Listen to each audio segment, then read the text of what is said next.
Olvidarte sería como quitarle la sal a la tierra, o creer dejar sin importancia el valor de un segundo. Te aseguro que en este mundo no habrá quien te quiera como yo, con tanto orgullo que me quedo al lado tuyo, por siempre mi reina.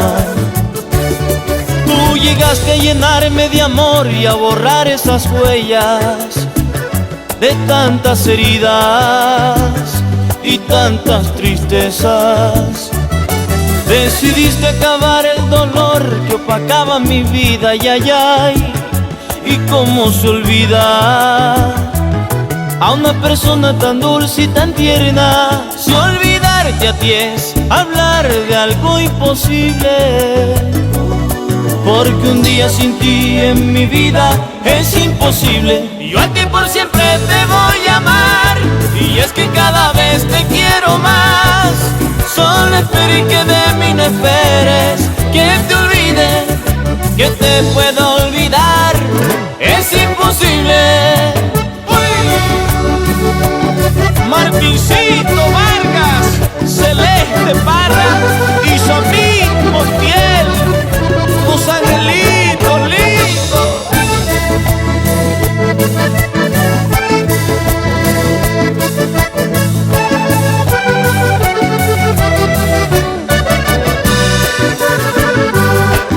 Luis DJ y Darwin Ruiz, salúdenme a Walter en el vallenato.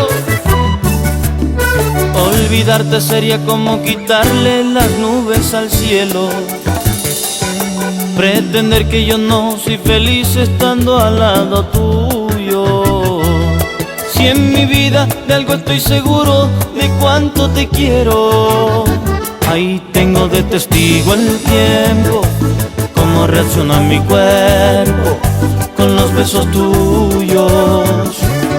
Tú llegaste a darme una ilusión nueva en cada momento, libraste mi vida de tantos tormentos, te adueñaste de mi corazón y por eso te quiero, ay, ay, ay.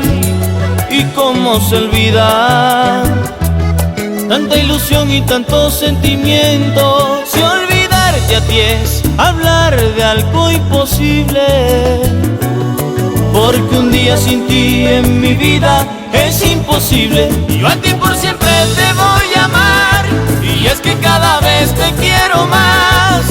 Solo espero y que de mí no esperes que te olvide, que te pueda olvidar. Es imposible. Y yo a ti por siempre te voy a amar, y es que cada vez te quiero más. Solo espero y que de mí no esperes que te olvide, que te pueda olvidar.